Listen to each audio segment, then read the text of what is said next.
Bonjour, bienvenue à toutes et à tous. Je m'appelle Cédric Luisier, je suis en charge de la communication pour la Fondation Diarc et j'ai le plaisir de vous accueillir ici à Sierre et en ligne pour la plupart d'entre vous aussi pour cette première InnoVibes de l'année. Je vous présente comme d'habitude la Fondation Diarc donc, qui organise ces InnoVibes. La Fondation Diarc, vous avez quelques éléments ici qui est vraiment au service des entreprises valaisannes, qui est active sur tout le territoire valaisan pour stimuler l'innovation dans les entreprises. On est également actif pour valoriser les recherches issues des instituts de recherche valaisans et on a un focus également depuis quelques années sur tout ce qui est digitalisation, mais également durabilité de l'économie.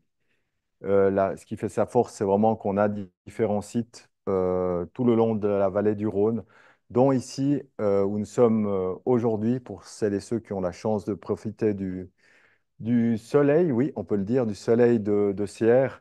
On est ici au Swiss Digital Center, qui est à la base un écosystème d'innovation avec de la recherche, notamment autour de la HESSO et de l'Institut ICAR, des PME, des startups et des industries aussi avec la proximité de Novelis et de Constellium. Mais c'est aussi une stratégie cantonale de digitalisation où on a des moyens de soutenir les efforts des entreprises dans tout ce qui est digitalisation au sens large et également intelligence artificielle, puisque c'est un peu la thématique à la mode actuellement. Et le site organise régulièrement, pour celles et ceux qui sont intéressés, des événements qui s'appellent les Digital Series, qui ont lieu à Sierre, mais aussi dans différentes villes et différentes entreprises du canton. Donc, vous pouvez aller sans autre sur le site swissdigitalcenter.ch pour toute info complémentaire. Et ce Swiss Digital Center est bien entendu partie prenante de la stratégie de la Fondation DIARC de développer l'innovation en Valais. Au niveau de Diarc, voilà quelques éléments. C'est une slide que je mets régulièrement si vous voulez vous tenir au courant de tout ce qui est fait par Diarc et surtout de tout ce qui est fait par les entreprises innovantes en Valais. Vous avez un site web, vous avez une page LinkedIn, vous avez une newsletter hebdomadaire à laquelle vous pouvez vous abonner gratuitement, bien entendu. Quelques mots rapides sur les conférences InnoVibes. C'est déjà la 45e édition. Aujourd'hui, on accueille à peu près 600 participants par année, donc merci de votre fidélité. Le but, c'est vraiment de parler de thématiques qui sont en lien direct ou indirect avec le monde du travail et l'innovation. Et ça permet, comme pour vous aujourd'hui, si ce n'est pas déjà le cas, de découvrir ce qui se passe sur les sites de la Fondation d'IARC, comme aujourd'hui à Sierre. Je vous donne déjà la prochaine date, donc c'est le 5 juin pour la prochaine InnoVibes. On est en train aussi de réfléchir à un nouveau concept potentiellement. Donc là aussi, toutes les idées sont bonnes à prendre puisque les InnoVibes sont des événements collaboratifs. Vous pouvez aller sur le site web de InnoVibes et voter pour vos thématiques et vos orateurs préférés. Donc, en mettant des petites étoiles, ça vous permet vraiment de donner votre avis et puis d'avoir vraiment une conférence qui vous correspond et qui correspond à ce que vous souhaitez entendre. Et en parlant de ça, aujourd'hui, on a la thématique de la santé au travail qu'on a très très peu abordée durant ces 45 éditions. Je crois que c'est la deuxième fois, de manière générale, qu'on aborde cette thématique-là, qui est pourtant essentielle pour tout patron d'entreprise, d'avoir ses employés qui sont en pleine santé et qui savent comment se comporter de manière correcte au travail. C'est pas étonnant que cette thématique soit numéro un de vos choix sur innovibes.ch. Donc pour en parler, c'est pas moi qui va le faire, bien entendu. On a le plaisir d'accueillir Mélanie Ballet, donc spécialiste de ce domaine de la santé au travail. Vous pouvez sans doute me rejoindre sur scène. Donc, Mélanie est fondatrice de Summit Ambition et elle va vous parler de cette thématique et de l'investissement en fait que ça nécessite, cette santé au travail, durant les quelques 30 à 40 prochaines minutes. Donc, je vais vous laisser la parole, Mélanie. Je vais vous laisser la caméra aussi. Et pour les gens qui sont en ligne, n'hésitez pas à utiliser le chat de Zoom pour poser toutes vos questions. On va reprendre ces questions à la fin de la conférence. Donc, bonne conférence à toutes et à tous. Mélanie, je vous passe la parole. Je vous laisse prendre la caméra aussi. Oui, merci beaucoup. Hop, Bon. c'est tout bon. Ok, super. Merci Cédric, merci beaucoup à la Fondation DIARC, merci aussi à tous ceux qui sont, toutes celles et ceux qui sont là aujourd'hui en ligne et en présentiel. Donc Mélanie Ballet, fondatrice effectivement de Summit Ambition, peut-être juste quelques mots pour contextualiser. Donc moi je viens avant tout des sciences humaines, des ressources humaines, du marketing et puis par intérêt aussi personnel, je me suis spécialisée dans tout ce qui touche à la santé notamment des piliers dont on va parler aujourd'hui, de la nutrition, de l'activité physique.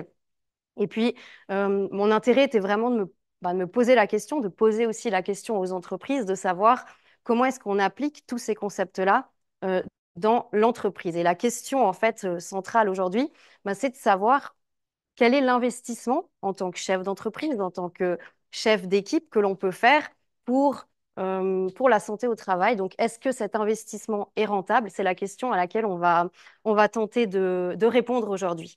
Donc, pas mal de choses au programme aujourd'hui. On va commencer, comme très souvent, par une phase d'introduction, de contextualisation de la santé au travail. Qu'est-ce que la santé? Qu'est-ce que la santé appliquée au milieu professionnel? Et puis, on va aussi se poser la question de la responsabilité de l'entreprise. Quel est le rôle de l'entreprise? Quelle est sa responsabilité vis-à-vis des collaborateurs? Et puis, on va analyser quelques bénéfices et retombées de cette santé au travail. Et ensuite, plus concrètement, on va parler de trois piliers essentiels de la santé, qui sont la santé mentale, l'activité physique et la nutrition. Il y a beaucoup de sujets, beaucoup de sous-sujets aussi qu'on peut aborder. Donc aujourd'hui, on va les survoler, on va essayer de tout aborder et d'être assez général. Bien sûr que s'il y a des sujets que vous voulez creuser plus qu'un autre, n'hésitez pas à le faire en fin de présentation, via les questions également. Et puis à la fin, je ferai un petit récapitulatif de tout ce dont on aura parlé jusqu'à présent. Il y aura un espace pour les questions. Et puis, tout le monde recevra à la fin la présentation par email. Donc, vous aurez accès aussi à la bibliographie, parce qu'il y a quelques sources que je vais citer dans le cadre de la présentation. N'hésitez pas à les creuser hein, si ça vous intéresse. Et puis, vous aurez aussi accès à un catalogue de formation, puisque, comme je le dis, on va parler de beaucoup de sujets. Après, en fonction de vos métiers, de vos industries, il y a des sujets qui vont vous toucher plus que d'autres. Donc, n'hésitez pas à aller regarder un petit peu plus loin ce qui pourrait vous intéresser à l'avenir. Donc, commençons par donc cette première définition de la santé. Pour celles et ceux qui ont encore des dictionnaires papier, s'il y en a, vous pourriez l'ouvrir, chercher santé, vous auriez une définition assez universelle de la santé. On peut aussi chercher en ligne, on peut demander à ChatGPT, on aura une définition de la santé. Maintenant, je ne vous cache pas que moi, ce n'est pas la définition qui m'intéresse. Pourquoi? Simplement parce que si je posais la question aux personnes qui sont en ligne, mais aussi à chacun et chacune d'entre vous ici présents, qu'est-ce que c'est pour vous la santé? Je parie qu'on aurait des réponses très, très différentes, hein. Qu'est-ce qu'on voit à l'écran? Quelques exemples. Pour certaines personnes, être en bonne ou en mauvaise santé, c'est bien ou moins bien s'alimenter. Manger les 5 fruits et légumes par jour qu'on entend souvent dans les messages de promotion de la santé. Pour quelqu'un d'autre, être en bonne santé, c'est par exemple être capable de courir un marathon ou même courir un marathon dans un certain laps de temps. Quelqu'un d'autre dira, bah, moi je suis en bonne santé parce que j'ai eu un bon bilan sanguin en allant chez le médecin. Et encore, pour quelqu'un, ben, dire, ah, moi je suis capable de faire les escaliers sans être essoufflé, 3 étages, je me considère en bonne santé. Donc tout ça pour vous dire que la santé, c'est quand même un sujet qui est très personnel. Et la première réflexion, en fait, que je vous invite à avoir, bah, c'est de vous poser la question pour vous-même, comment est-ce que je me considère en bonne ou en mauvaise santé? Quels sont en fait vos propres critères? Si on s'intéresse maintenant, donc on va aller un petit peu du plus général au plus particulier, santé au travail. Je l'ai mis dans les slides, j'ai souligné le au travail. Pourquoi? Parce que on peut se poser la question, est-ce qu'on peut réellement parler de santé au travail, de santé à la maison? Au final, on est des êtres humains, notre santé, on l'a ou on l'a pas, elle fluctue hein, au fil du temps. La question, c'est de se dire, ben, est-ce que je peux réellement être en bonne santé à la maison, mais pas au travail ou inversement? Pas vraiment. Par contre, ce qui va nous intéresser aujourd'hui, bah, c'est de se dire comment notre santé est impactée par notre contexte professionnel. Et c'est pour ça qu'on est là aujourd'hui. Maintenant se pose la question de la responsabilité et du rôle de l'entreprise. Jusqu'à quel point est-ce que l'entreprise doit s'impliquer pour s'occuper de la santé de ses collaborateurs? C'est toute la question qu'on se pose aujourd'hui. Et par rapport à ça, on a deux postures un petit peu opposées, on va dire. Bien entendu, on peut se situer, hein, le curseur peut se situer plus ou moins vers l'une ou vers l'autre, mais les deux postures qu'on rencontre fréquemment, c'est la posture de séparation stricte, donc où l'entreprise va dire, ben, au final, le monde personnel et le monde professionnel, c'est deux mondes distincts qui ne se touchent pas, qui ne doivent pas s'interférer l'un l'autre. Donc, c'est aux collaborateurs de prendre en main sa santé, d'être vraiment, de mettre tout en œuvre en fait pour être en bonne santé, pour pouvoir remplir sa mission, ses tâches au travail. Ça, c'est une posture. Et l'autre posture, et c'est aussi, j'imagine, la raison pour laquelle vous êtes là, bah, c'est la posture où on se dit finalement, euh, on est des collaborateurs, on est des personnes avec plusieurs casquettes, mais on est des êtres humains avec une santé qui est impactée par différentes choses, mais au final, le travail nous impacte aussi, d'où l'importance de s'occuper du bien-être, de l'épanouissement des collaborateurs. Il n'y a pas de juste ou faux. On ne peut pas dire aujourd'hui on doit être vers une posture ou vers l'autre, hein. C'est une question qui est très personnelle. Donc là aussi, peut-être la deuxième réflexion aujourd'hui que je vous invite à avoir, bah, c'est de vous poser la question chez vous, dans vos entreprises, dans vos activités professionnelles, comment est-ce que vous vous situez? À quel point est-ce que vous considérez que l'entreprise est responsable de votre santé? Maintenant, il existe quand même un cadre légal, hein, comme souvent. Vous n'avez pas besoin de lire tout ce qu'il y a sur le slide. Je vous ai pris quelques mots-clés pour aborder le sujet. Vous aurez la référence si vous voulez consulter l'article de loi dans le détail. Ce que vous avez à l'écran, c'est l'ordonnance numéro 3 de la loi sur le travail par rapport à la protection de la santé. Et cette ordonnance, elle a été rédigée, si je ne me trompe pas, en 1965. Elle a été révisée en 1993. Donc, ça fait quand même 30 ans hein, qu'elle a été révisée. Maintenant, les principes sont assez généraux. Qu'est-ce qu'on nous dit? Ben, on nous dit que l'entreprise a une responsabilité vis-à-vis de deux choses, la santé psychique et la santé physique du collaborateur. Maintenant, si vous regardez les termes qui sont en jaune, qu'est-ce qu'on nous dit concrètement par rapport à ça? Ben, on va nous dire que les conditions de travail, elles doivent être bonnes, que les efforts excessifs doivent être évités, ou encore que le travail doit être organisé de façon appropriée. Donc, si maintenant vous vous retrouvez à un entretien d'embauche et que votre question pour le recruteur, c'est, bon, bah, qu'est-ce que vous faites chez vous, en fait, pour garantir une bonne santé au travail? Si on vous répond que les conditions de travail sont bonnes, que le travail est organisé de façon appropriée, est-ce que réellement, vous allez vous dire, OK, c'est bon, je signe? C'est un petit peu vague, hein. Je le dis volontairement de façon un peu provocative, mais rappelons-nous que la loi est là pour couvrir beaucoup de sujets, donc elle se doit d'être générale. Maintenant, une condition de travail qui est bonne pour une personne ne sera pas la même que pour une autre, ne sera pas la même que pour moi. Donc l'importance ici, je voulais simplement vous rendre attentif au fait que c'est vraiment important de définir en fait quelle est votre culture d'entreprise, comment est-ce que vous interprétez la loi et la santé sur le travail. On a un cadre, mais un cadre qui est quand même sujet à interprétation. Perception du collaborateur. Ça, c'est une étude, c'est des chiffres qui sortent d'une étude tirée de l'OFS, l'Office fédéral de la statistique. Deux chiffres que l'on voit à l'écran. 74% de Suisses déclarent être exposés dans le cadre de leur activité professionnelle à au moins une situation ou une activité qui peut mettre en danger leur santé physique. Et 64% des Suisses considèrent la même chose dans le cadre de leur activité professionnelle en ce qui concerne la santé psychique. Donc, on n'est pas sur un 50%, on n'est pas sur une minorité, hein, on est sur des chiffres qui sont quand même très parlants. Plus de trois quarts des Suisses qui considèrent qu'ils peuvent être en danger d'un point de vue physique sur leur lieu de travail. Ça, c'est des chiffres qui datent de 2021. Je pense que le 64% serait encore à la hausse aujourd'hui, hein. On entend les burn-out, le problème de surcharge mentale, c'est vraiment des sujets dont on entend parler au quotidien, hein, dans nos entourages personnels, mais aussi dans les médias. Donc, ça veut dire que rien qu'ici, hein, dans cette salle, et puis avec les personnes qui sont en ligne, on a la grande majorité des personnes qui ont parfois des craintes, des inquiétudes par rapport à leur santé. D'où la raison de vraiment s'intéresser à ce sujet. D'une pierre deux coups, d'une pierre même plusieurs coups. Pourquoi est-ce que j'ai mis ce slide? Ben, simplement pour vous montrer 4 exemples concrets sur lesquels la santé au travail a un impact quand on s'y intéresse en tant qu'entreprise.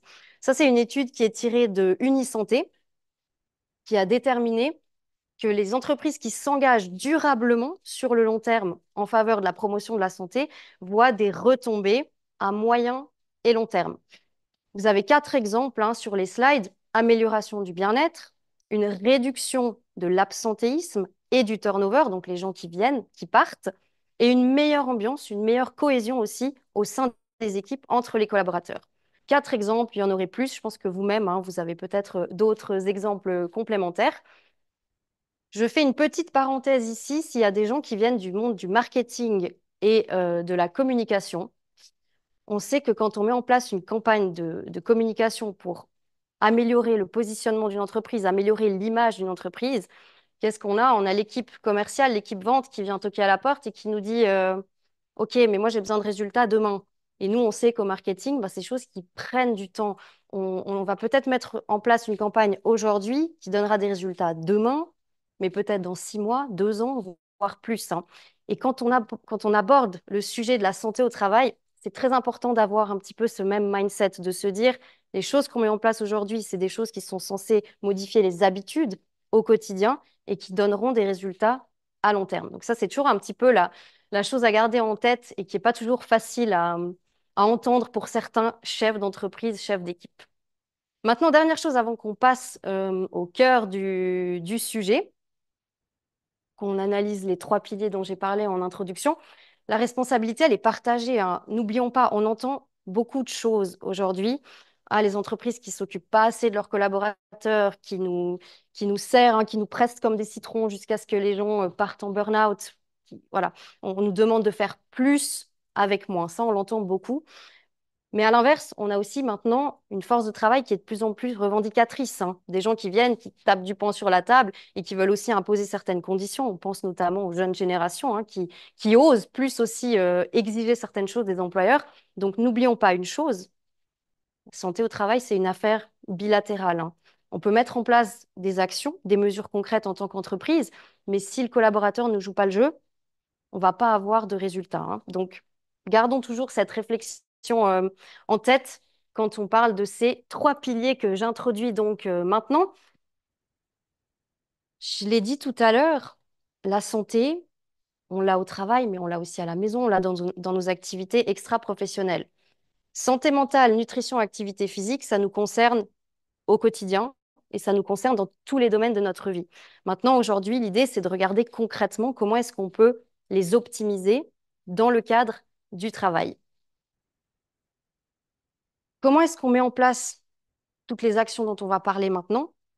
2 choses à garder en tête quand vous êtes en entreprise, que vous soyez chef d'équipe, manager, que vous soyez collaborateur, vous avez des moyens d'agir au niveau interne et au niveau externe.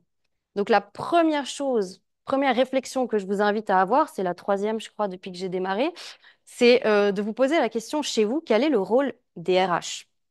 Je ne veux pas mettre la pression aux RH qui nous suivent. Je ne dis pas que c'est tout à vous de porter sur vos épaules, pas du tout, mais c'est vrai que généralement, quand on parle santé au travail, on s'imagine que ça passe par le département RH. C'est les personnes qui sont censées s'occuper des employés, hein. Maintenant, en fonction de la structure qu'on a, dans des cas extrêmes, on n'a pas de RH. Ou on a des RH qui ont des rôles très administratifs. On fait aussi avec ce que l'on a, hein. Donc, je ne suis pas en train de vous dire que c'est au RH de prendre le sujet en main. Je suis en train de vous poser la question, à qui, au sein de l'entreprise, est-ce que ça incombe la responsabilité de s'occuper des questions santé? Ça peut être les RH, mais ça peut aussi être des collaborateurs qui sont particulièrement sensibles et compétents par rapport à cette thématique. Ça peut être des groupes de travail qu'on met en œuvre. Simplement, posez-vous la question, quelles sont mes ressources en interne?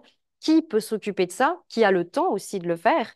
Et puis, deuxième chose, quand on parle de sujets qui sont très pointus, si vous identifiez des problèmes dans un domaine très spécifique, n'hésitez pas à faire appel à des externes, à des gens qui sont spécialisés dans le domaine, hein, qui savent en fait de quoi ils parlent, qui ont aussi des fois ce regard neutre et impartial qu'on n'a pas toujours quand on a, pardonnez-moi l'expression, mais la tête dans le guidon, on ne se rend pas toujours forcément compte de ce qui se passe chez nous dans l'entreprise. Donc on a ces 2 piliers, hein, l'interne et l'externe. Et puis après, ben, la santé au travail, c'est un petit peu comme de la gestion de projet au final, hein. C'est un projet parmi d'autres, un projet important et de fond. On commence par une phase de bilan, de diagnostic. On se pose la question, OK, santé au travail chez nous, est-ce que c'est un sujet qui a son importance ou pas? Si oui, est-ce qu'il y a des choses qui fonctionnent bien, des choses qui fonctionnent moins bien? Ensuite, OK, qu'est-ce qu'on en fait? Quelles ressources est-ce qu'on va mobiliser pour optimiser cette santé au travail? Deuxième chose, et vous allez m'entendre parler de ça régulièrement aujourd'hui, enrichissez vos connaissances. Aujourd'hui, on a beaucoup, beaucoup, beaucoup d'informations. On a beaucoup de sources d'informations. On a accès à peu près tout grâce à nos téléphones, mais on a aussi accès parfois, on va le dire, à n'importe quoi. Donc vraiment, soignez les sources d'informations que vous avez, réfléchissez, ayez cet esprit critique de vous demander, mais OK, je veux parler avec tel partenaire, mais est-ce que réellement ça fait sens? Est-ce que ce qu'on m'explique fait du sens? Donc vraiment, enrichissez vos connaissances, mais de la bonne manière, j'ai envie de dire. Et puis finalement, ben, l'étape d'après, appliquez le plan d'action que vous aurez défini. Partie introductive terminée, on rentre dans le vif du sujet. Santé mentale. Là, je vais vous demander à tous ceux qui nous suivent en ligne et à celles et ceux qui sont ici, prenez 10 secondes. On réfléchit pas, ça doit être assez du tac au tac. Je vais poser de questions à personne, vous inquiétez pas. Prenez 10 secondes pour réfléchir à une situation que vous avez vécue ou pas, durant laquelle votre santé mentale ou celle de quelqu'un que vous connaissez a été impactée au travail, par quelqu'un ou par une situation. 10 secondes.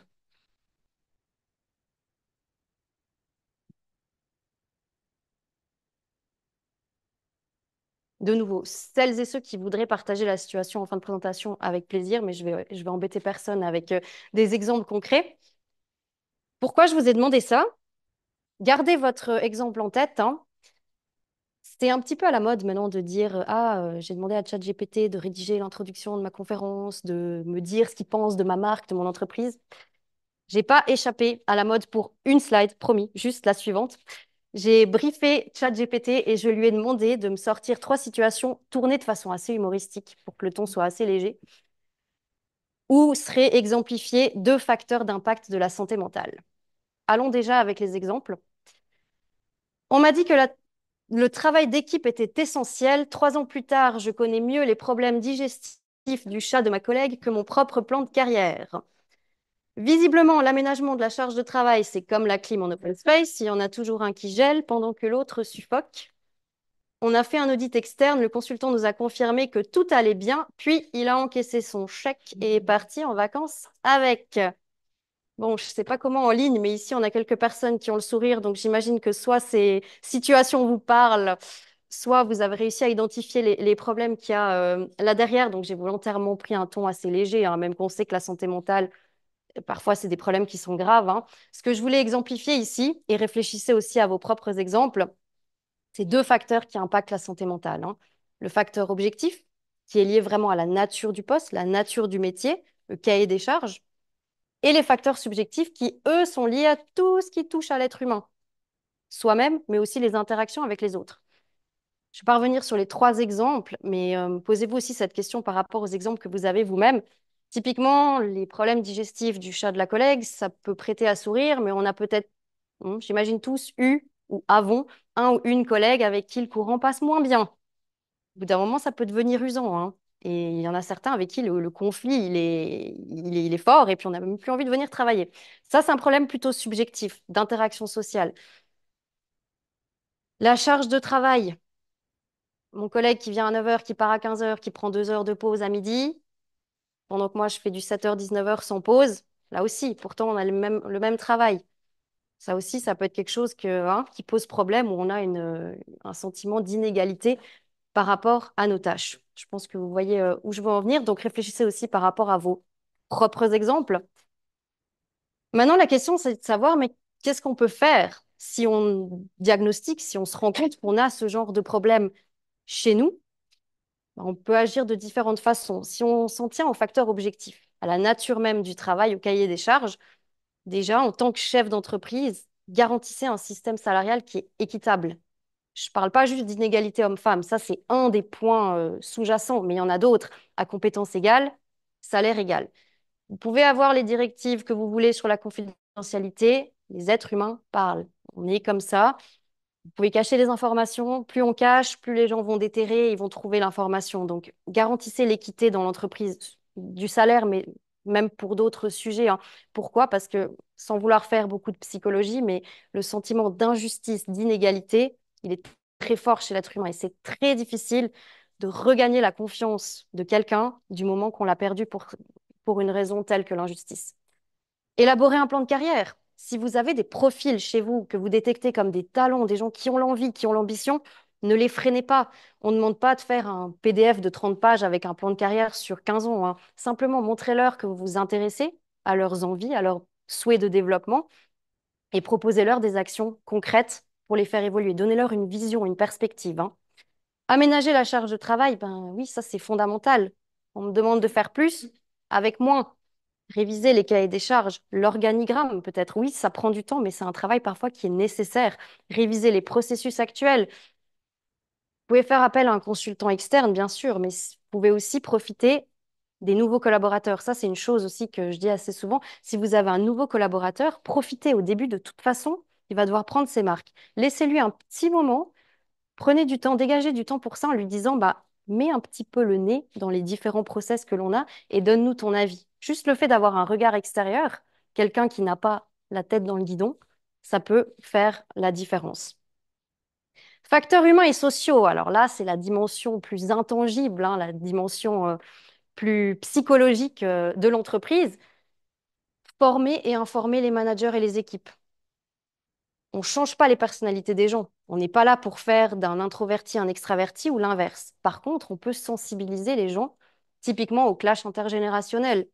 On a des générations très jeunes qui savent pas forcément communiquer avec des générations moins jeunes et inversement, hein. Donc, former, sensibiliser, il y a des façons de communiquer, d'optimiser les échanges dans une entreprise. Instaurer une réelle culture d'entreprise, ça pour moi, c'est un des points clés pour tout, hein, pour tous les piliers. Réelle culture d'entreprise, pourquoi je dis réelle? Bah parce que souvent, on a une culture d'entreprise, une charte d'éthique, des valeurs qu'on promeut, mais souvent, on a des cultures d'entreprise un peu marketing, hein. On met la charte au siège de l'entreprise, c'est joli, l'humain au centre, on l'entend partout, mais est-ce que réellement, vous appliquez ces valeurs-là, vous en tant que chef d'équipe et vous en tant que collaborateur? Une réelle culture d'entreprise, ça aussi, c'est une réflexion qu'on doit avoir, hein. Éviter les erreurs de casting. Oui, ne recrutez pas les mauvais profils, hein. J'enfonce peut-être une porte ouverte, mais parfois on a aussi des recruteurs qui n'ont pas cette sensibilité sociale aussi de pouvoir déceler est-ce que la personne va vraiment coller à ma fameuse culture d'entreprise. Et puis organiser des moments d'échange informels, donc pas seulement être axé commercial, résultat, mais aussi permettre aux gens de se voir dans d'autres contextes. Ça brise un petit peu la glace et ça renforce la cohésion d'équipe. Je vous parlerai volontiers encore en long et en large de santé mentale parce qu'il y a beaucoup, beaucoup de sujets. Mais passons maintenant à l'activité physique. Et s'il y a d'autres sujets à creuser, on y reviendra en fin de présentation. Activité physique, donc. Quelle est la pire position? La pire position, j'entends d'un point de vue santé. On parle très généralement, hein. On a la position debout, la position couchée, la position assise. Est-ce que quelqu'un sait laquelle est la moins bonne pour la santé? Une question très générale. Comment? Aucune. C'est bien de bouger. Exactement. Bah, c'est juste. J'aurais dit la position assise, mais c'est vrai qu'on nous a dit dans la salle aucune qu'il fallait bouger. C'est totalement juste, hein. Et si on devait quand même en sélectionner une des trois, la position assise, c'est celle qui est la moins bonne pour la santé. Il y a des problèmes de circulation, enfin de mauvaise circulation, et puis bah, forcément de manque de mouvement, qui fait que c'est vraiment pas la position optimale. Pourquoi j'en parle? Vous me voyez venir, hein, avec la sédentarité. J'y reviens. Mais juste avant, une petite parenthèse sur l'activité physique. Beaucoup de gens qui me disent, ne me parle pas d'activité physique, j'ai pas envie de faire du sport. L'activité physique, c'est pas du sport. Le sport est une forme d'activité physique, mais l'activité physique n'est pas forcément un sport. On va pas parler de linguistique, je ne vais pas vous embêter avec des définitions, mais l'activité physique, c'est le fait de justement bouger. Donc, ne mélangeons pas les deux. Première chose à prendre en considération quand on parle de mouvement, c'est le type de métier que vous faites, hein. selon qu'on a un métier sédentaire ou un métier physique, on n'abordera pas la santé de la même façon, hein. Les pratiques qu'on va recommander dans un domaine ou dans un autre ne seront pas les mêmes. Dans un métier sédentaire, typiquement, les risques sont liés à de l'inactivité, hein, cette fameuse position assise, le fait de ne pas bouger. Troubles musculo-squelettiques, donc un grand mot pour désigner en fait tout ce qui est des douleurs, donc des douleurs cervicales, du dos, de par la posture, les problèmes de poignet aussi qu'on entend souvent avec la souris. Mauvaise circulation du sang, je l'ai mentionné. Et puis le surpoids, donc on sait que le surpoids est corrélé à des problèmes de santé. Et pourquoi est-ce qu'on a du surpoids dans les métiers sédentaires? Manque d'activité. Et puis, un des gros problèmes au bureau, le grignotage, hein, la nutrition. On y reviendra, mais ça aussi, c'est un sujet assez conséquent. Métier physique, alors là, les risques sont un petit peu plus logiques, on va dire, coulent un petit peu plus de sources. Les blessures, on est beaucoup plus exposé aux blessures si on est dans des métiers de la construction, par exemple, aux maladies, si on est dans le domaine, par exemple, des soins, et à l'épuisement, quand on a un métier forcément engageant d'un point de vue physique. Si maintenant on me coupait en disant t'as dépassé le temps, fini, stop, il faut que tu conclues. Non, c'est bon, j'ai du temps. Ouf. Mais si on l'avait fait, si on m'avait dit maintenant, donne-nous juste un mot de la fin pour l'activité physique, ben c'est très très basique. Mais la solution, quand on veut être en bonne santé par rapport à ce pilier-là, c'est de bouger. De bouger régulièrement, de bouger très régulièrement. Pourquoi je dis ça? Parce que j'ai une bonne et une mauvaise nouvelle pour les éventuels coureurs, coureuses qui nous suivent aujourd'hui.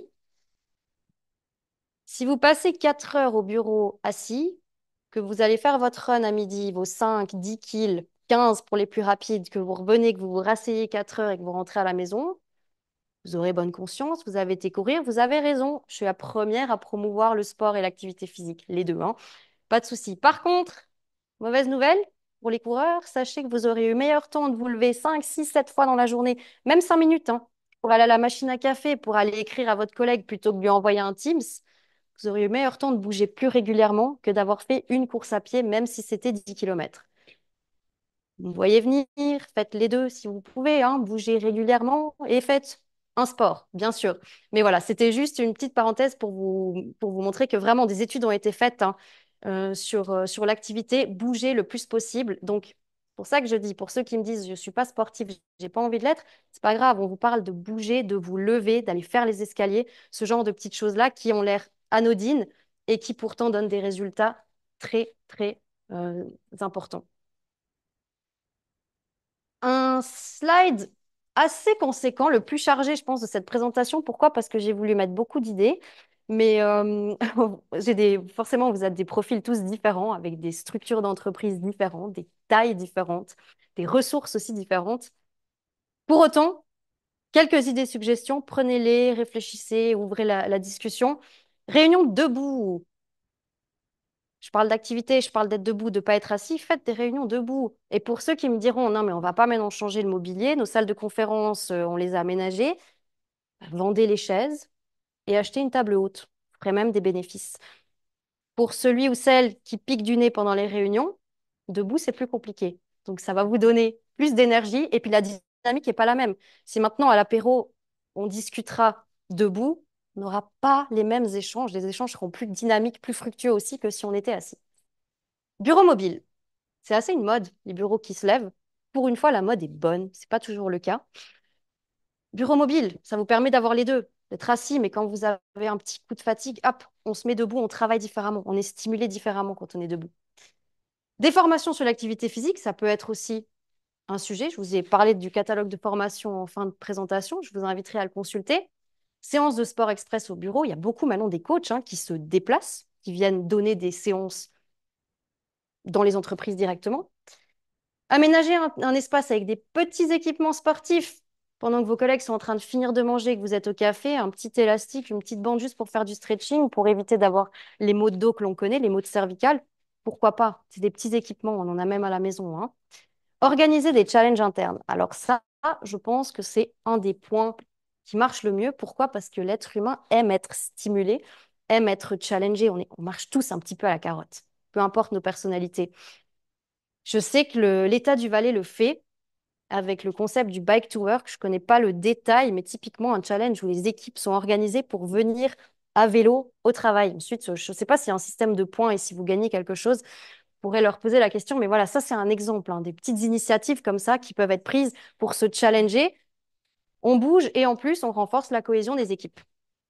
S'inscrire à des courses en équipe, la course de Noël, ça renforce aussi la cohésion. Faire du bénévolat.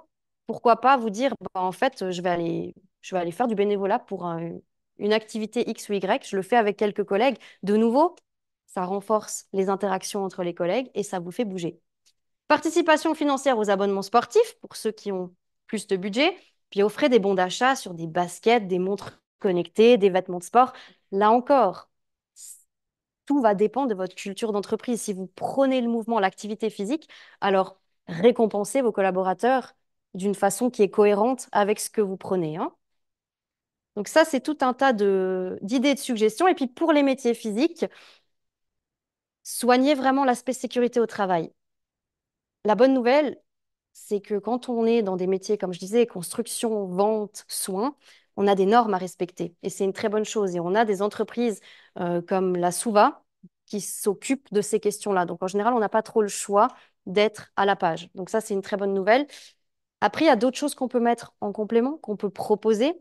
Typiquement, dans les métiers physiques, on a aussi des problèmes des fois de surcharge mentale, de gestion du stress, de gestion du sommeil qui impactent beaucoup notre activité. On peut s'intéresser à la nutrition. Comment est-ce que je peux manger de façon à ce que je puisse assumer mes journées de travail qui sont conséquentes? Donc tout ça, c'est des choses que vous pouvez mettre en place également pour vos collaborateurs. Et puis, vu que je parlais de nutrition, je passe à mon dernier point, dernier pilier aujourd'hui, qui est donc la nutrition. La nutrition que j'aimerais introduire avec un slide, avec une image. Vous allez vous dire, mais pourquoi est-ce qu'elle nous parle de benzine? La nutrition, c'est quelque chose qui nous concerne tous les jours, hein. Tous les jours, on mange, sauf pour ceux qui me diront, mais j'ai été faire un jeûne, oui, mais je pense que ça n'a pas duré non plus très longtemps. Nutrition, c'est du quotidien, c'est ce qu'on met dans notre corps au quotidien, donc c'est vraiment, vraiment très important. On met pas du diesel dans une voiture à essence, on met pas de l'essence dans une voiture à diesel, à moins qu'on veuille que le moteur n'explose pas, mais soit complètement détruit. Pourquoi je vous parle de ça? Parce que oui, c'est un sujet qui est fondamental et je vous parlais de l'importance d'avoir les bonnes sources d'informations, du moins de vraiment vous intéresser aux informations que vous recevez. Aujourd'hui, on ouvre Instagram, on ouvre le téléphone, les réseaux, ChatGPT, tout ce qu'on veut. On a énormément d'informations. Et s'il y a bien un domaine dans lequel on a absolument tout et son contraire, c'est la nutrition. Là où quelqu'un vous dira le pain, ça fait grossir, quelqu'un d'autre vous dira le pain, ça fait maigrir. Quand on vous dira manger gras, on vous dira ne mangez pas gras. C'est vraiment un sujet qui est complexe, hein. Donc, là encore, je ne suis pas en train de dire que tout est bon à jeter, hein, sur Internet ou en ligne, mais soyez juste très critique quand vous entendez une information. Donc, formez-vous, réfléchissez à quelles sont vos sources d'information, hein. Il y a des sujets dans la nutrition qui peuvent être très spécifiques à votre métier ou à votre entreprise, à votre secteur d'activité. Lutter contre le fameux coup de barre, on l'entend beaucoup dans les métiers surtout sédentaires. Faut pas me caler une réunion à 14 heures parce que je vais piquer du nez après manger, j'arrive pas. C'est pas une fatalité, hein. Le coup de barre n'est pas une fatalité. On peut l'éviter par la nutrition. Alimentation énergisante, hein, je le disais, pouvoir assumer ses journées quand elles sont physiques, c'est aussi possible par la nutrition. Cuisiner pour la semaine, parfois on ne sait pas trop comment s'organiser. Il y a des techniques, hein, des méthodes qui existent pour avoir suffisamment pour la semaine et que ce soit quand même bon. Et puis, les problématiques aussi de télétravail ou travail au bureau. Comment est-ce que je fais pour jongler entre les deux, hein? Je ne sais pas toujours comment adapter ma nutrition. Quand je cuisine à la maison, ça va, mais par contre, dehors, c'est freestyle. Des fois, c'est ce qu'on entend aussi. Donc là aussi, il y a des techniques pour régulariser sa nutrition en fonction de l'endroit depuis lequel on travaille. Comment est-ce qu'on applique tout ça chez soi, dans son entreprise? Ben, on a plusieurs choses qu'on peut faire, hein. Intéressez-vous aux partenaires locaux, aux personnes qui sont dans la nutrition, aux restaurateurs. Pour ceux qui me diront, ouais, mais nous, on est en zone industrielle, on ne peut pas aller manger à côté, n'oubliez pas que le business de la livraison à domicile et en entreprise, il est en pleine expansion, hein. Donc, renseignez-vous, contactez les restaurateurs locaux, posez-leur la question, est-ce qu'on pourrait avoir un deal si on a nos collaborateurs qui viennent chez vous ou qui prennent des repas de chez vous, est-ce qu'on peut avoir des réductions pour les collaborateurs, par exemple?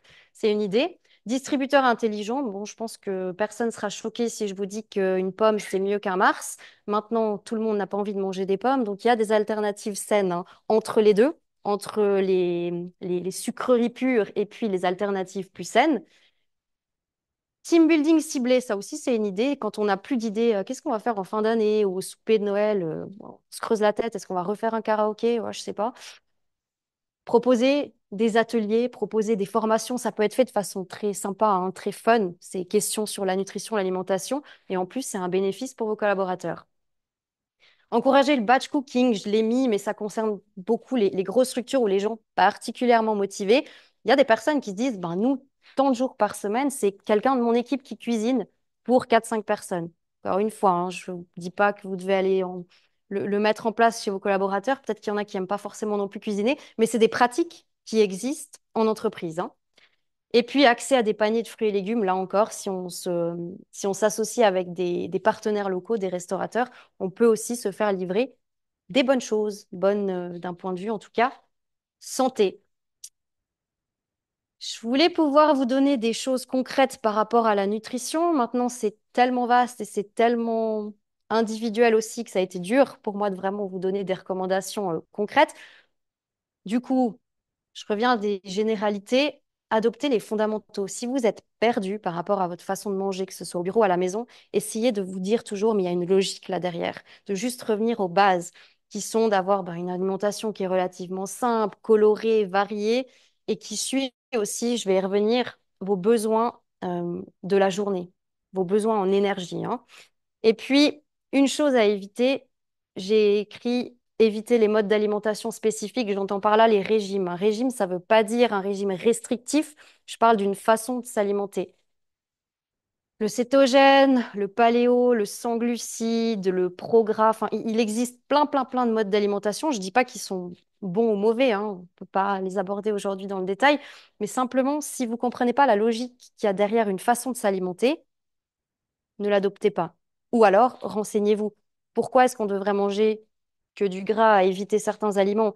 De nouveau, je ne dis pas que c'est juste ou faux, mais simplement, posez-vous la question du pourquoi. Ah, mais il faut manger 1500 calories. Ok, pourquoi? Quel est le calcul là derrière? Quelle est la logique? Vraiment, je vous encourage à avoir cette réflexion au quotidien. Et puis à connaître votre corps aussi, parce que si on ne connaît pas son corps, c'est difficile de tester des choses en toute sérénité, hein. On doit tester certaines choses dans l'alimentation, dans l'activité physique, mais attention aux impacts, hein. En fonction de ce que l'on teste, on peut aussi en payer le prix plus tard. Je vous parle, dernière chose sur la nutrition d'énergie. Pas souvent, c'est un petit peu le nerf de la guerre, hein. Je suis fatiguée, j'ai besoin d'énergie parce que j'ai un métier qui me demande de l'énergie. Donc peut-être juste un petit démentir peut-être un peu les mythes sur le mythe sur le sucre. Le sucre pur, il est mauvais. Vous avez peut-être tous entendu parler du pic glycémique, hein. Sucre brut, les boissons sucrées, c'est que ça, hein. Tac, on a de l'énergie à fond pendant 10 minutes et après, on a le coup de barre, hein. Ça, c'est vraiment très connu. En plus, c'est pas bon pour la santé pour tout un tas de raisons. Par contre, les sucres lents, tout ce qui est glucides qu'on appelle complexes, on va pas faire de la chimie nutritive, hein, mais tout ce qui touche à l'apport d'énergie en continu, les céréales complètes, pain complet, riz complet, céréales, etc. C'est des choses qui vont vraiment vous soutenir tout au long de la journée, qui empêchent le coup de barre, qui réduit l'envie de grignoter et qui va diffuser de l'énergie petit à petit en continu. Donc privilégiez ces sources-là, hein, vraiment. Et puis par rapport au rythme des repas, on n'est pas en Espagne où on va peut-être déjeuner à 10 heures, dîner à 15 16 heures, manger les tapas à 23 heures. On n'est pas dans ces rythmes-là pour la plupart d'entre nous. Ici, en tout cas en Suisse, on a plutôt des rythmes où, en général, hein, on se lève tôt, on se couche tôt, ou du moins on est en phase passive assez tôt dans la soirée. Donc on essaye de suivre cette logique dans la nutrition, hein, de vraiment avoir une nutrition qui nous donne beaucoup d'énergie au début et petit à petit, quand on se rapproche de l'heure du coucher, avoir des repas qui sont quand même plus légers. Une infirmière Un infirmier qui travaille de nuit ne sera pas dans ce cas de figure. Donc là encore, hein. Mais réfléchissez aussi quand est-ce que vous avez besoin de plus d'énergie. Quelqu'un qui fait beaucoup de sport le soir aura besoin d'un apport assez fort en énergie, assez important, quelques heures avant sa séance. Donc de nouveau, de la logique. J'arrive gentiment à ma conclusion. On a parlé de trois piliers essentiels, hein. Santé mentale, activité physique, nutrition. Je vous ai vraiment encouragé dès le départ à avoir cette réflexion, vous poser la question, qu'est-ce qui me concerne dans la santé au travail? Et surtout, est-ce que chez moi, dans mon entreprise, j'ai un de ces piliers-là qui ressort plus qu'un autre? Est-ce qu'au sein d'un pilier, j'ai quelque chose à mettre en place? Vraiment, posez-vous ces questions-là pour dégrossir un petit peu le sujet et savoir où est-ce que vous avez envie de mettre votre énergie si c'est nécessaire. Pour répondre à la question initiale, est-ce que la santé au travail est un investissement rentable pour votre PME? Oui, pour trois raisons principales. Pour celles et ceux qui aiment les chiffres, les résultats commerciaux, qui disent on est quand même là pour faire du business, c'est juste, hein. Sachez que la productivité de vos équipes et les résultats commerciaux sont positivement corrélés à la santé au travail. Une bonne santé au travail, des employés qui sont en bonne santé vont délivrer A plus B, vraiment. Par contre, perspective long terme, hein, à ne pas oublier. L'image de votre entreprise, l'image de marque, elle ne peut que bénéficier de mesures que vous allez mettre pour la santé au travail, hein. De nouveau, on sait que c'est un axe de différenciation, l'image que l'on a. Aujourd'hui, vous faites un faux pas, c'est dans les journaux demain, c'est sur les réseaux sociaux. Quand on sait qu'une entreprise met en place des actions pour les employés, ben, on va tout de suite s'attirer plus de sympathie, hein. On aura plus de retombées positives en termes de positionnement à l'extérieur. Et puis, dernier point, beaucoup plus global, la santé, on sait que c'est une affaire de collectivité. Les primes d'assurance qui augmentent, le surpoids qui explose, tout ça, enfin, toutes ces choses-là sont vraiment des problématiques que l'on a, qui nous concernent toutes et tous. Et comme on passe beaucoup, beaucoup de temps sur notre lieu de travail, ben, on sait que on a un rôle à jouer en tant qu'entreprise dans cette thématique. Si on arrive déjà à avoir des employés en meilleure santé au travail, ben, ils le seront à la maison. Et donc, on a cet effet boule de neige qui va, qui va nous toucher au final dans toute la société, en fait, dans toute la collectivité. Donc oui, on a un rôle à jouer en tant que collaborateur et en tant que chef d'entreprise dans ces questions de santé. On va ouvrir la discussion maintenant parce que j'ai beaucoup parlé, mais je suis très curieuse aussi d'avoir vos questions et surtout vos retours peut-être d'expérience, votre propre définition de la santé, de toutes ces questions-là, peut-être vos affinités aussi avec un pilier plus qu'avec un autre. Et puis, comme je vous ai dit, donc, je vous montre juste, bibliographie, vous l'aurez si vous voulez creuser les statistiques, les chiffres, aller regarder un petit peu les études. Puis après, je vous passe pas ça maintenant, mais vous aurez le catalogue de formation avec vraiment des thématiques plus précises pour que vous ayez une idée des choses que vous pouvez éventuellement mettre en place. J'en ai terminé. Je vous remercie beaucoup pour votre attention. Merci Mélanie. Je vais l'applaudir, effectivement. Est-ce qu'il y aurait quelques questions pour Mélanie dans la salle? Déjà, priorité à la salle. La première question, toujours la plus difficile. Allez-y. Oui. Gestion du sommeil, qu'est-ce que vous entendez? J'ai vu que vous avez pris une remarque sur le sommeil. L'entreprise en général, on n'est pas en train de dormir. Donc, quelles idées vous pouvez nous proposer pour dire, tiens, on tient compte de votre sommeil? Alors, La oui. question porte Ah sur oui, la pardon. gestion du sommeil et comment l'entreprise peut finalement se soucier du sommeil de ses employés. Oui, c'est ça. Très bonne question, hein. C'est un sujet. Alors, effectivement, l'idée, c'est pas de dire aux collaborateurs comment ils peuvent dormir au bureau ou sur leur place de travail. Dans l'idée, gestion du sommeil, on en parle parce que souvent, ça affecte bien sûr notre quotidien, hein. Donc là, on va aborder des thématiques en lien avec la santé plutôt à la maison, si on veut bien, en donnant des techniques pour améliorer ses qualités de sommeil. Parce que maintenant, ben, soit on a des personnes qui ont des problèmes de sommeil, qui vont ben, avoir recours aux médicaments avec des effets secondaires parfois qui sont difficiles à gérer dans le quotidien. Donc là, on a des formations qui sont vraiment consacrées aux bonnes pratiques, aux bonnes habitudes. ben, déjà avoir un retour au calme avant d'aller dormir, ne pas être sur les écrans. On sait que la lumière bleue, c'est quelque chose qui est vraiment néfaste pour la qualité de sommeil. Et puis, aménager en fait tout son temps libre une fois qu'on a quitté notre lieu de travail de façon à promouvoir un sommeil de qualité. Ça peut aussi passer typiquement par l'activité physique. Enfin, c'est vraiment en fait des recommandations et des bonnes pratiques qu'on va donner pour le collaborateur. Mais c'est pas directement lié à l'activité sur le lieu de travail. Merci. Je prends une petite question en ligne. Donc, je rappelle aux gens qui sont en ligne que vous pouvez poser vos questions sur le chat de Zoom. Une question d'un téléspectateur. Par où commencer? Est-ce que il suffirait finalement de nommer un chef de projet et, en tout cas, je pense que là, c'est un chef d'entreprise qui parle. Mhm. C'est quoi la première étape que vous conseillerez? Bah, c'est justement ce que je disais dans un des premiers slides, de vraiment se poser la question des ressources en fait en interne et de se dire, bah, en fait, je suis chef d'entreprise, est-ce que j'ai envie, est-ce que j'ai le temps de mettre ça en œuvre moi-même? Ça, c'est la première question à se poser. Si c'est pas le cas, qu'est-ce que j'ai comme effectif en fait? De nouveau, est-ce que c'est au RH de le faire ou pas? Est-ce que j'en ai ou pas? Et puis, si c'est pas le cas, on peut aussi se poser la question de combien de personnes sont concernées. Parce que si on a de façon récurrente des collaborateurs qui viennent nous poser la question de dire, ah, mais moi, je me sens pas en bonne santé au travail, est-ce que ces collaborateurs-là sont aussi prêts peut-être à faire le pas de se dire, bah, on va constituer un groupe de travail puisqu'on sait, on est les premiers concernés, et puis on a des solutions aussi à mettre sur la table. En tout cas, d'avoir cette dimension participative, je pense qu'elle est essentielle. Mais c'est vraiment une question d'abord de ressources internes, et si on est dépassé par un manque de ressources humaines ou financières, ben on fait appel à quelqu'un. OK.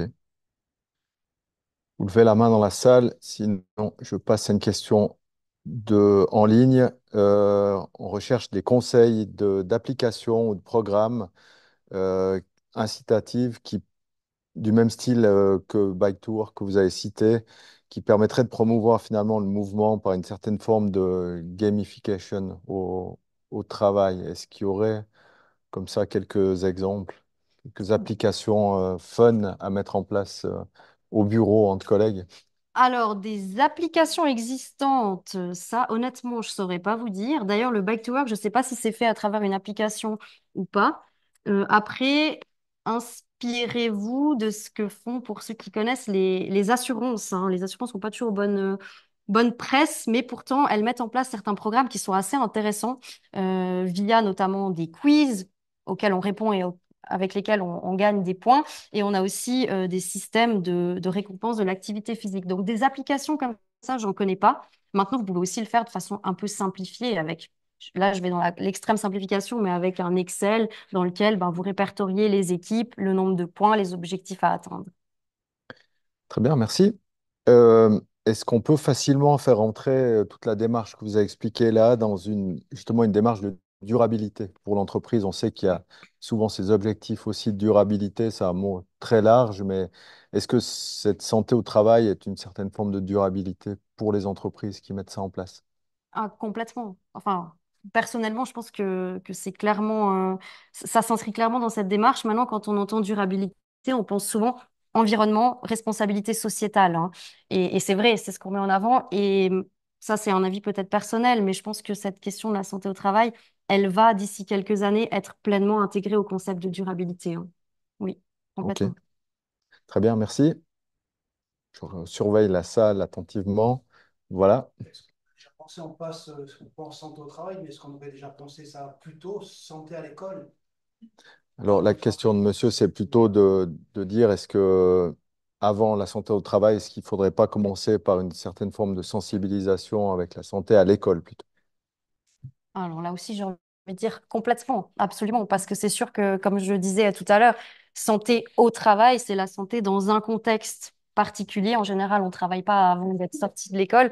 Donc, bien sûr que si on a déjà cette sensibilité aux questions de santé en étant petit, bah, on a beaucoup plus de chances de l'appliquer par la suite. Donc, complètement, il faut vraiment encourager toutes ces bonnes pratiques, activité physique, nutrition, santé mentale aussi, dès l'enfance. Donc, il y a un rôle des institutions, hein, mais il y a aussi un rôle forcément des parents dans l'éducation, ça c'est sûr, ouais. Mais plus la prise de conscience, elle intervient tôt, mieux c'est, hein. Ouais, complètement.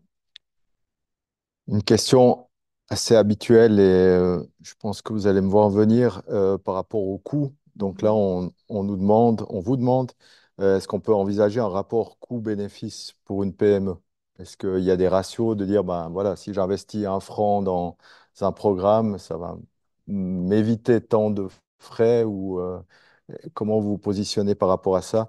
Peut-être une question subsidiaire que j'ajoute, finalement, ça coûte combien un consultant externe? Ou si on veut vous faire venir dans notre entreprise, comment est-ce que vous pratiquez? Question qui revient souvent, peu importe effectivement les domaines, et réponse qui revient souvent aussi, Je me réjouis de l'entendre. ça dépend. Voilà. Voilà, on a toujours les mêmes questions, les mêmes réponses. Non, c'est pas pour ne pas articuler de chiffres que je vous dis ça. Euh, alors, je reviens sur la première Oui, question. Le rapport coût-bénéfice, c'est comme je le disais, hein, il y a un rapport coût-bénéfice, bien sûr, l'investissement en vaudra la peine quand on garde en tête qu'on a une perspective moyen-long terme, hein, ça c'est sûr. On ne va pas aujourd'hui faire appel à un consultant qui va venir une semaine, faire un diagnostic, proposer des recommandations et la semaine d'après avoir des résultats commerciaux qui sont positivement corrélés, hein. Ça, c'est utopique. Par contre, on sait que de nouveau, hein, en mettant en place des actions sur le long terme, on sait qu'on aura typiquement moins d'absentéisme, va moins coûter à l'entreprise. Donc ça, c'est une certitude de chiffres. Je ne peux pas vous en donner par rapport au ratio. Et par rapport au coût, ça dépend pourquoi? Parce que ça dépend du nombre de personnes, ça dépend du format. Est-ce qu'on veut typiquement un format comme aujourd'hui, une sorte de présentation un petit peu unilatérale où on va donner de l'information sans forcément avoir beaucoup de retours?